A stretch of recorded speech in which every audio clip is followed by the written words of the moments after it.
Четврток, 27 јули, кратки вести во 12 часот. За скоро време соседна Струга ќе добие модерен и функционален базен, а покриениот базен во Охрид се гради веќе 8 година и се уште е недовршен и покрај сладките зборови и ветувања кои ги изнаслушавме. Тренерот Миле Јовановски во интервјуто за Супер радио ја апострофира важноста од постоење на соодветна инфраструктура за постигнување врвни резултати. Пливањето е спорт што е широко распространет, секаде се вложува во пливањето, имаат одлична инфраструктура. Ние доколку би сакале да држиме чекор со најдобрите, ова мора час поскоро да се реши. Се уште чекаме да дојде денот кога првите пливачи ќе запливаат во покриениот базен, рече Јовановски.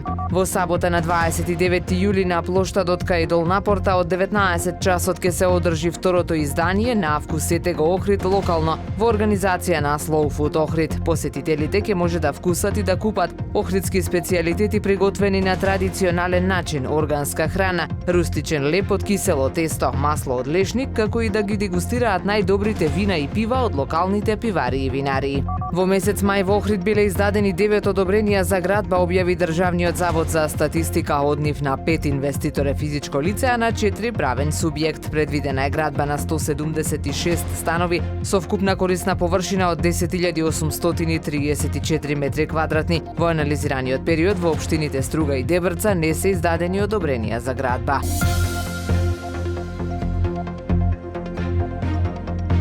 Времето денес сончево со мала до умерена облачност, дува засилен северозападен ветер. Уве индексот е 8, максималната температура во Охрид до 26 степени. Повеќе информации на ohridpress.com.mk. Уредник и водител на вестите Даниела Спасик. Технички реализатор Реджеп Селман.